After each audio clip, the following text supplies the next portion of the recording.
मुख्यमंत्री इतके असहाय्य झाले आहेत का की मंत्र्याच्या मुलावर कारवाईच होत नाही? अटक करायची असेल तर 24 तासात कोणालाही अटक होऊ शकते, पण अटक करायची नसली की प्रतिज्ञापत्रे सादर केली जातात आणि मग काय 24 तासाच्या आत मंत्रीपुत्र विकास गोगावले अखेर पोलिसांसमोर हजर आहेत।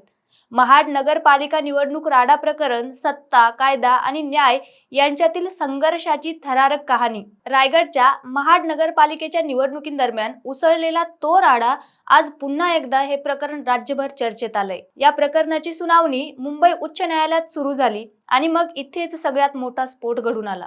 न्यायालयाने राज्य सरकारवर थेट शब्दात नाराजी व्यक्त केली। न्यायालयाने प्रशासनाला कणखर शब्दात सुनावलं, पण हा केवळ एक आत्मसमर्पणाचा विषय नाही। हा विषय आहे सत्तेच्या ताकदीचा, कायद्याच्या मर्यादांचा आणि न्याय व्यवस्थेच्या हस्तक्षेपाचा। काय आहे संपूर्ण प्रकरण जाणून घेऊया व्हिडिओच्या माध्यमातून। नमस्कार, मी पूजा आणि तुम्ही बघताय सत्ते पे सत्ता, म्हणजे थोडक्यात पण महत्त्वाचं। रायगड जिल्ह्यातील महाड नगर परिषदेची निवडणूक सामान्य निवडणूक तर नव्हतीच। ही एक राजकीय प्रतिष्ठेची लढाई ठरली। एका बाजूला सत्ताधारी गट, दुसऱ्या बाजूला विरोधी आघाडी। मतदानाच्या दिवशी सुरुवातीला सगळं शांत, पण काही तासातच वातावरण इतकं तापलं। मतदान केंद्राबाहेर वाद, कार्यकर्त्यांमध्ये हाणामारी, वाहनांची अगदी तोडाफोड, सार्वजनिक ठिकाणी गोंधळ निर्माण झाला आणि संपूर्ण महाड शहरात भीतीचं वातावरण निर्माण झालं। हा राडा इतका गंभीर होता की निवडणूक प्रक्रियेवरच प्रश्नचिन्ह उभं राहिलं। राड्यानंतर काय झालं तर महाड पोलीस ठाण्यात गुन्हे दाखल झाले। दोन्ही बाजूंनी तक्रारी नोंदवण्यात आल्या, पण या सगळ्यात एक नाव सर्वाधिक चर्चेत आलं, विकास गोगावले। मंत्री भरत गोगावले यांचे सुपुत्र, त्यांच्यासह महेश गोगावले आणि इतर आरोपींवर गंभीर स्वरूपाचे गुन्हे दाखल करण्यात आले। दंगल, मारहाण, सार्वजनिक शांततेचा भंग, निवडणूक प्रक्रियेस अडथळा, सगळे कायदे लागू झाले, पण कारवाई झाली का तर नाही। आणि खरी चर्चा इथूनच सुरू झाली। गुन्हे दाखल झाले पण अटक झालीच नाही। विकास गोगावले 1.5 महिन्याहून अधिक काळ फरार राहिले। सामान्य नागरिक असला असता तर 24 तासात अटक झाली असती, पण इथे नाव मंत्रीपुत्राचं येतं आणि इथूनच प्रश्न निर्माण झाले, कायदा सर्वांसाठी समान आहे का? सत्ता असेल तर कारवाई थांबते का?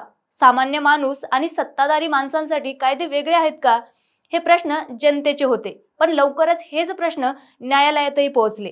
मुंबई उच्च न्यायालयाचा संताप, या प्रकरणाची सुनावणी मुंबई उच्च न्यायालयात झाली आणि इथेच सगळ्यात मोठा स्फोट घडून आला। न्यायालयाने थेट शब्दात नाराजी व्यक्त केली आणि कणखरपणे सांगितलं की मुख्यमंत्री इतके असहाय्य कसे काय झालेत की मंत्र्याच्या मुलावर कारवाईच होत नाही? अटक करायची असेल तर 24 तासात अटक केली जाते, पण अटक करायची नसली की मग प्रतिज्ञापत्रे सादर केली जातात। ही फक्त एक टिप्पणी नव्हती, हा राज्य प्रशासनावर केलेला आरोप होता। न्यायालयाने सरकारला स्पष्ट सांगितलं, थेट मुख्यमंत्र्यांकडून निर्देश घ्या, संबंधित मंत्र्यांकडून निर्देश घ्या आणि आरोपींना शरण येण्यास भाग पाडा।